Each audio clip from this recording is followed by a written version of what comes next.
Karena objek kajiannya adalah keberadaan, maka filsafat adalah induk segala ilmu. Lantas, mengapa para sufi mengkritik filsafat habis-habisan? Hai, Assalamualaikum. Di kanal Saling Mengenal ini, kami membahas agama dan serba-serbinya dalam renungan, kisah, dan puisi. Mayoritas para sufi mengkritik para filsuf muslim yang bermadhab peripatetik atau yang menjunjung tinggi akal pikiran. Bagi para sufi seperti Imam Ghazali, Ibnu Arabi, dan Jalaluddin Rumi, akal yang digunakan oleh para filsuf untuk menemukan hakikat keberadaan sangatlah lemah jika dibandingkan dengan hati. Imam Ghazali misalnya mengkritik mereka melalui kitab Tahafutul Falasifah.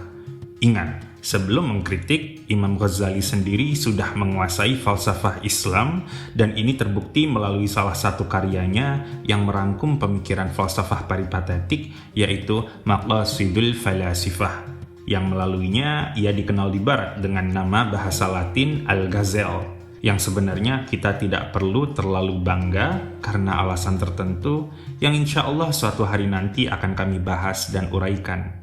Sufi agung lainnya, Ibnu Arabi, mengkritik falsafah Islam dengan ulasan filosofisnya di beberapa bagian di kitab agungnya, Al-Futuhat Al-Makkiyah.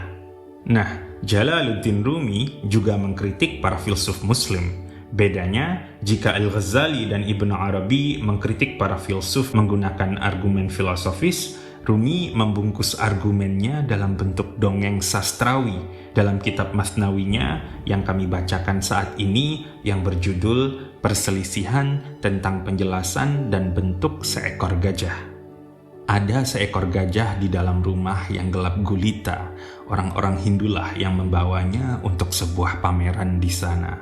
Untuk menyaksikannya, orang-orang berdatangan, satu-satu memasuki ruang kegelapan. Namun, karena melihatnya dengan mata tidak memungkinkan, mereka merasakannya di kegelapan dengan telapak tangan. Satu tangan jatuh di belalainya, dia berkata, makhluk ini seperti pipa. Tangan lainnya menyentuh telinganya, gajah itu nampak seperti kipas baginya. Orang ketiga memegang kakinya, lalu berteriak lantang, aku menemukan bentuk gajah. Ternyata gajah berbentuk seperti tiang. Orang lain meletakkan tangannya pada punggungnya, dia berkata, sungguh gajah ini bagaikan tempat duduk singgasana. Demikianlah seterusnya.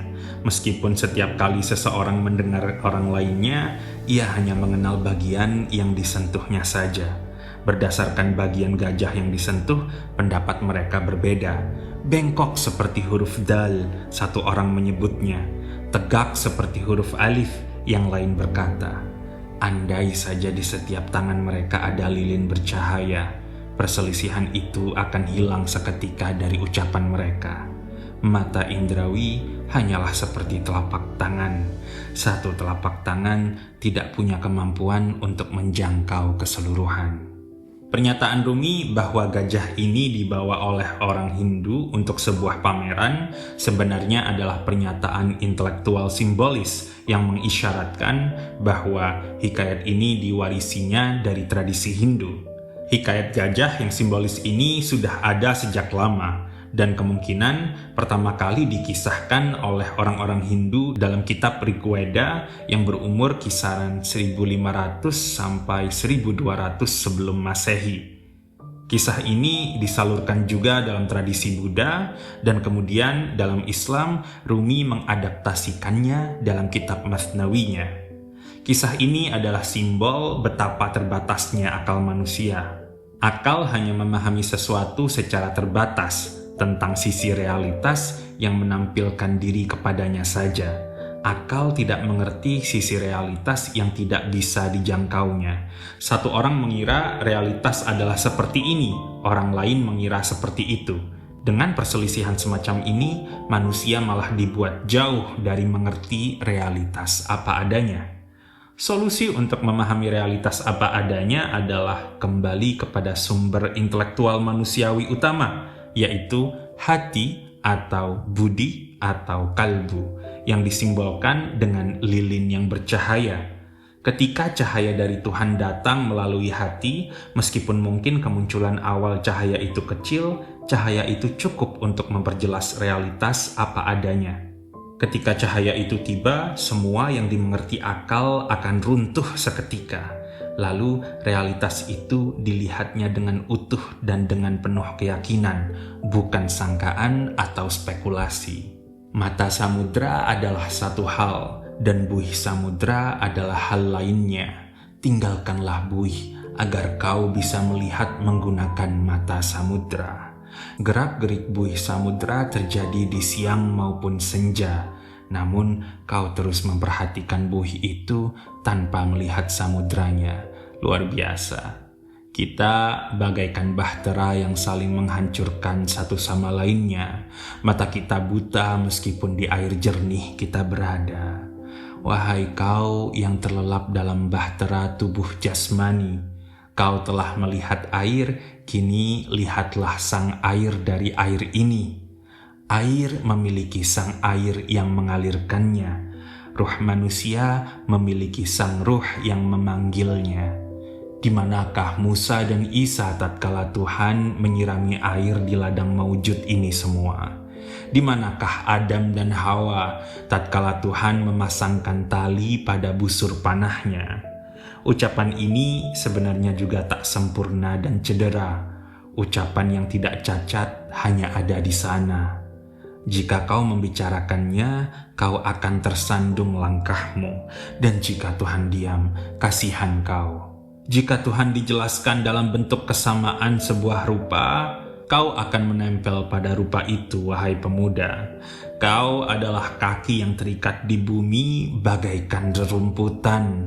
Kau dan kepalamu berada di angin tanpa keyakinan. Namun kau tak mampu bergerak sama sekali atau mencerabut kakimu keluar dari lumpur ini.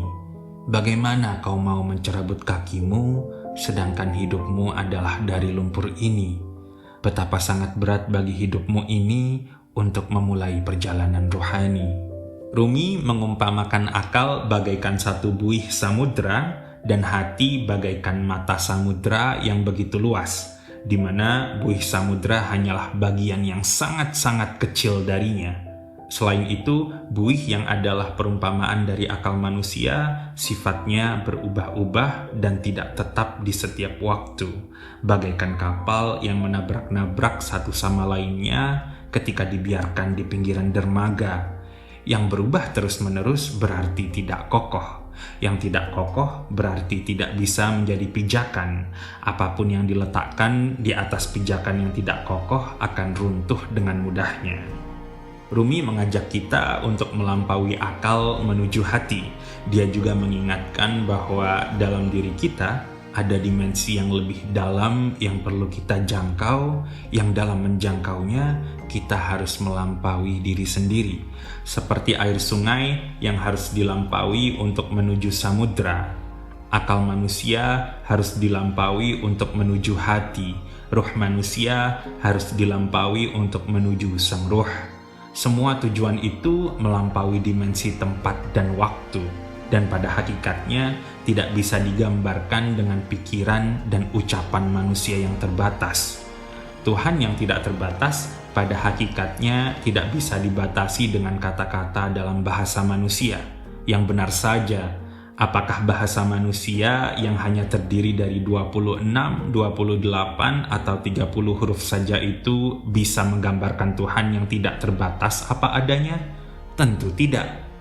Huruf-huruf dalam bahasa manusia ini tentu berguna untuk mengisyaratkan hakikat Tuhan. Namun, semua keterbatasan huruf itu harus tetap dilampaui oleh manusia agar bisa mencapai kesadaran akan hakikat Tuhan apa adanya. Masalahnya, Rumi berkata, manusia terlalu terikat di dunia, bagaikan rerumputan yang akarnya begitu merasuk ke dalam tanah. Perjalanan rohani manusia sejatinya dimulai dari mencabut dirinya sendiri dari segala ikatan dan keterbatasan duniawi. Hanya ketika tercerabut, manusia itu kemudian bisa mencapai yang hakiki. Lalu, Bagaimanakah cara agar manusia bisa tercerabut dari keterikatan dan keterbatasan ini?